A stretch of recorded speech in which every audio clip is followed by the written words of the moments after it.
नमस्कार दोस्तों, स्वागत है मेरे चैनल एक्सपीरियंस बैंकर एडवाइस पर। दोस्तों, रिटायरमेंट के बाद ज़िंदगी कैसी होगी? रेगुलर इनकम होगी या फिर पैसों की टेंशन? अगर आप भी सोचते हैं कि बुढ़ापे में पैसा कहाँ से आएगा, तो आज की वीडियो आपके लिए है, क्योंकि आज हम बात करेंगे एनपीएस यानी नेशनल पेमेंट सिस्टम के बारे में, जो भारत सरकार की सबसे भरोसेमंद रिटायरमेंट स्कीम मानी जाती है।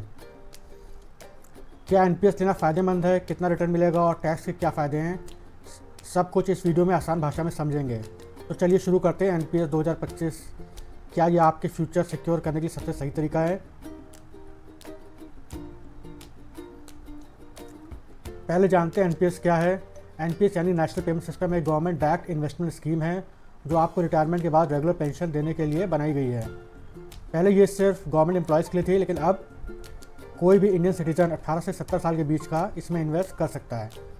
इसमें आप हर महीने या सालाना कुछ अमाउंट जमा करते हैं और ये पैसा इक्विटी, कॉर्पोरेट बॉन्ड और गवर्नमेंट सिक्योरिटीज़ में इन्वेस्ट किया जाता है। मतलब आपका पैसा मार्केट से जुड़ा रहता है और लॉन्ग टर्म में अच्छे रिटर्न देता है। जब आप 60 साल के होते हैं तो 60% अमाउंट आप लंप सम निकाल सकते हैं और बाकी 40% आपको पेंशन मिलती रहती है। यानी ये स्कीम आपके रिटायरमेंट सिक्योरिटी का स्ट्रॉन्ग पिलर बन सकती है। एनपीएस कैसे काम करता है? अब यह सवाल आता है कि एनपीएस में पैसा लगता कैसे है और बढ़ता कैसे है। तो चलिए सिंपल एग्जांपल से समझते हैं।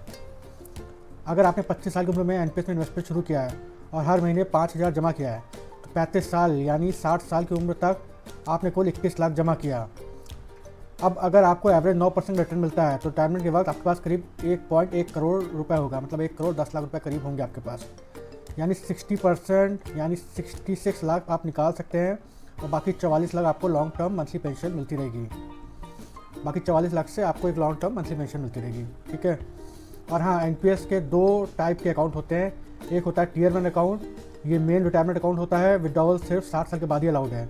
और दूसरा होता है टीयर 2 अकाउंट, इसमें आप एनी टाइम डिपॉजिट और एनी टाइम विड्रॉवल कर सकते हैं, लेकिन ये टैक्स बेनिफिट नहीं देता है। यानी टीयर 1 लॉन्ग टर्म पेंशन के लिए और टीयर 2 शॉर्ट टर्म सेविंग के लिए है। ठीक है, एनपीएस अकाउंट के प्रकार हो गए। इन्वेस्टमेंट ऑप्शन में देख लेते हैं क्या क्या आता है। एनपीएस में 2 तरह के इन्वेस्टमेंट ऑप्शन मिलते हैं। पहला होता है एक्टिव चॉइस। इसमें आप खुद डिसाइड करते हैं कि आपको कितना पैसा इक्विटी, कितना पैसा कॉर्पोरेट बॉन्ड और कितना गवर्नमेंट सिक्योरिटीज़ में लगाना है।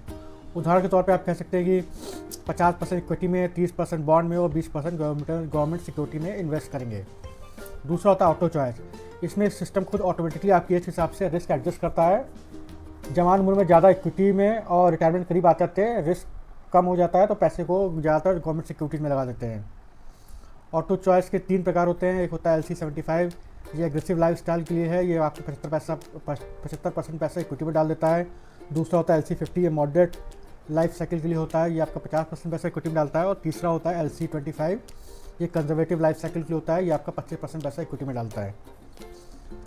यानी एनपीएस हर तरह के इन्वेस्टर के लिए फ्लेक्सिबल सिस्टम है, चाहे आप सेफ प्लेयर हो या लॉन्ग टर्म रिस्क टेकर हो। एनपीएस में कौन कौन इन्वेस्ट कर सकता है ये भी जानते हैं। एनपीएस में कोई भी भारतीय नागरिक इन्वेस्ट कर सकता है जो 18 से 70 साल की उम्र के बीच हो।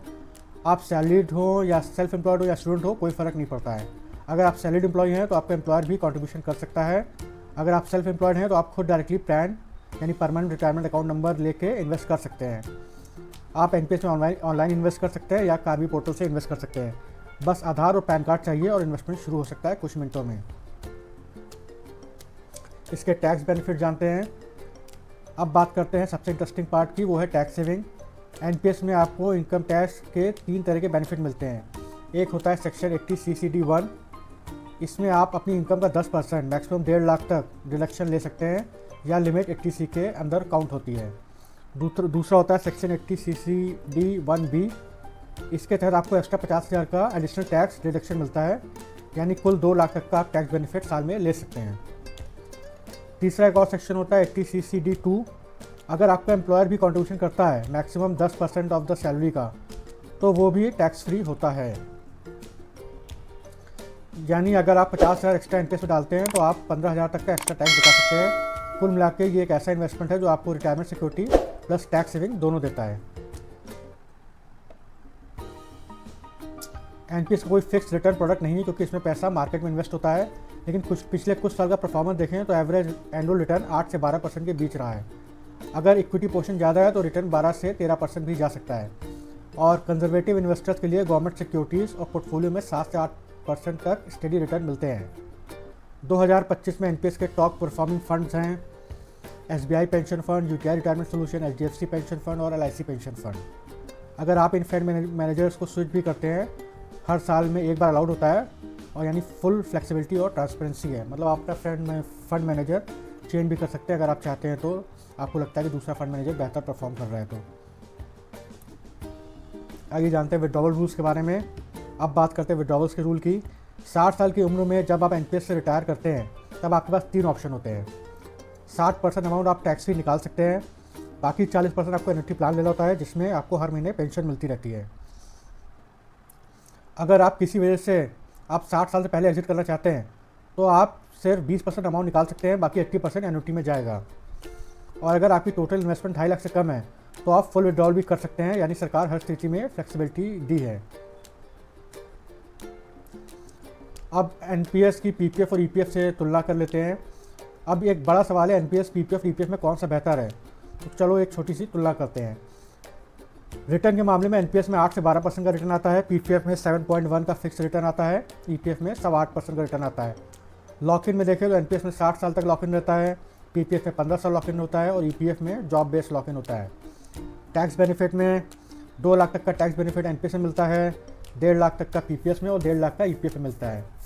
रिस्क के मामले में एनपीएस मार्केट लिंक्ड है, पीपीएफ बहुत सेफ है और ईपीएफ में मीडियम रिस्क है। पेंशन एनपीएस में है, पीपीएफ में कोई पेंशन नहीं है, ईपीएफ में पेंशन है। तो ये साफ है, अगर आप लॉन्ग टर्म और हाई रिटर्न चाहते हो तो एनपीएस बेस्ट है। अगर आप सेफ और फिक्स रिटर्न चाहते हैं तो पीपीएफ अच्छा है। ईपीएफ तो वैसे ही हर सैलरीड पर्सन के लिए ऑटोमेटिक ऑप्शन होता है। कुछ नुकसान भी समझ लेते हैं एनपीएस के। हर इन्वेस्टमेंट के कुछ प्रॉज एंड कुछ कॉन्स भी होते हैं। एनपीएस के भी कुछ लिमिटेशन है। पहला है, पैसे को 60 साल तक लॉक इन रखना पड़ता है। दूसरा है, मार्केट रिस्क रहता है क्योंकि इसमें इक्विटी एक्सपोजर होता है। एन्युटी पर मिलने वाली पेंशन टैक्सेबल होती है। अर्ली विड्रॉल के रूल थोड़े स्ट्रिक्ट हैं, लेकिन अगर आप डिसिप्लिन इन्वेस्टर हैं तो ये ड्रॉबैक आपको ज़्यादा इफेक्ट नहीं करते हैं। किसी लेना चाहिए एनपीएस? एनपीएस हर उस व्यक्ति के लिए परफेक्ट है जो लंबे समय तक डिसिप्लिन इन्वेस्टमेंट कर सकता है और रिटायरमेंट के बाद रेगुलर इनकम चाहता है। अगर आप 25 से 40 उम्र के बीच हैं तो ये सबसे सही टाइम है एनपीएस शुरू करने का, क्योंकि जितना जल्दी शुरू करेंगे उतना बड़ा कॉर्पोरेट बनेगा और उतनी ज़्यादा पेंशन मिलेगी। तो दोस्तों, एनपीएस सिर्फ एक पेंशन स्कीम नहीं बल्कि एक फाइनेंशियल फ्रीडम प्लान है। अपने छोटे छोटे मंथली कॉन्ट्रीब्यूशंस आपके फ्यूचर को सिक्योर कर सकते हैं। रिटायरमेंट के वक्त जब रेगुलर सैलरी नहीं होगी तो यही एनपीएस आपके खर्च को पूरा करेगा। तो अगर आपने अभी तक एनपीएस शुरू नहीं किया तो आज ही अपना प्रान नंबर बनाइए और प्लान कीजिए एक टेंशन फ्री रिटायरमेंट। अगर आपको ये वीडियो हेल्पफुल लगा हो तो इसे लाइक कीजिए, कमेंट कीजिए और शेयर कीजिए अपने दोस्तों के साथ, ताकि वो भी एनपीएस के बेनिफिट समझ सकें। और हाँ, चैनल को सब्सक्राइब जरूर कीजिए क्योंकि हम हर हफ्ते ऐसे आसान और यूज़फुल फाइनेंशियल वीडियो लाते रहते हैं। धन्यवाद दोस्तों, हम मिलते हैं अगले वीडियो में। तब तक स्मार्ट बनो और सेफ इन्वेस्ट करो।